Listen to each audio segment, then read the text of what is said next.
Hi అండి, అందరు బాగున్నారా? నేను బాగున్నాను. నేను మీ కవిత. ఇంట్లోనే ఈజీగా ఈ సమ్మర్ వచ్చేసింది కదా, ఈజీగా కస్టర్డ్ పౌడర్తో కుల్ఫీ ఐస్ క్రీమ్ ఇంట్లోనే ఈజీగా ప్రిపేర్ చేసుకోవచ్చు అండి.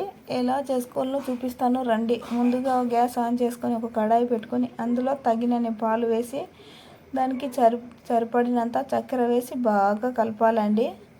బాగా కలిపిన తర్వాత పాలు ఒక పొంగు రావాలి. ఆ పొంగు వచ్చేంత వరకు వెయిట్ చేయాలి. ముందుగా ఒక గ్లాస్ బౌల్ తీసుకొని అందులోకి ఒక 1 స్పూన్ కస్టర్డ్ పౌడర్ వేసి కలుపుకోవాలండి. ఉండలు లేకుండా కలుపుకోవాలి. పాలు అంటే మరగబెట్టి కాదండి, చల్లని పాలు. బాగా ఉండలు లేకుండా కలుపుకోవాలండి. ఉండలు ఉంటే గడ్డ కట్టేస్తుంది. బాగా కలిపిన తర్వాత పాలు మరిగినాయండి. మరిగినాయి, ఒక పొంగు వచ్చింది. ఒక పొంగు వచ్చిన తర్వాత అది సన్నది సేమియా ఉంటుంది కదా, ఆ సేమియాని ఒక 2 స్పూన్స్ వేసి బాగా కలుపుకోవాలండి. ఒక 2 స్పూన్స్ వేస్తే ice cream same kulfi ice cream లాగానే ఉంటుంది. ఒకసారి మీరు ట్రై చేయండి. ట్రై చేసిన తర్వాతనే రిజల్ట్ ఎలా వచ్చింది అనేది నాకు కామెంట్ చేసి, లైక్ చేసి, మీ ఫ్యామిలీ మెంబర్స్ కానీ అందరికీ షేర్ చేయండి.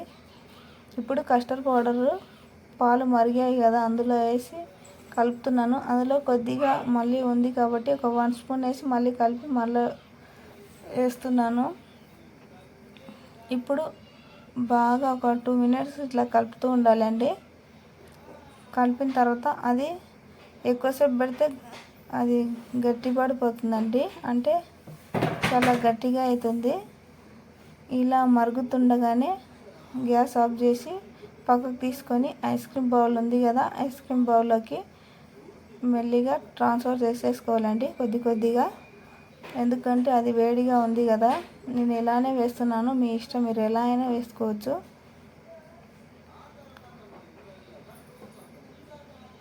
మొత్తం ఇలానే వేసుకోవాలండి. ఇలా వేస్తే బయట ఒక 10 రూపీస్ కానీ, 30 రూపీస్ కానీ, 20 రూపీస్ కానీ పెట్టి తీసుకొచ్చి ఆ కెమికల్ తినిపించే బదులు కెమికల్ ఐస్ క్రీమ్ ఇంట్లోనే ఈజీగా అదే 30 రూపీస్, 20 రూపీస్ పెట్టి ఈజీగా ప్రిపేర్ చేసుకోవచ్చండి. కష్టమైన మన పిల్లల కోసం ఇష్టంగా ట్రై చేయొచ్చు. నేను ఒక 3 అవర్స్ ఉంచాను. 3 అవర్స్ తర్వాత వాటర్లో ఒక 10 మినిట్స్ పెట్టాను. ఎందుకంటే ఎంబటే తీయొద్దండి. రాని వాళ్ళు కొంతమంది ఉంటారు, ఇది కూడా ట్రై చెప్పాలనా అని అనుకోదండి. కొంతమందికి తెలీదు ఐస్ క్రీమ్ గురించి. అయితే వాటర్లో ఒక 10 మినిట్స్ కానీ 5 మినిట్స్ కానీ ఉంచిన తర్వాత తీస్తే ఈజీగా వచ్చేస్తుందండి. సేమ్ కుల్ఫీ ఐస్ క్రీమ్ లాగానే ఉంటుందండి. అలాగే నా ఛానల్ నచ్చితే లైక్ చేసి, సబ్స్క్రైబ్ చేసి, మరిన్ని రెసిపీస్ కోసం మా ఛానల్ని సబ్స్క్రైబ్ చేసుకోండి. అలాగే మీకు ఏం రెసిపీ కావాలన్నా నాకు కామెంట్ చేయండి. Bye bye.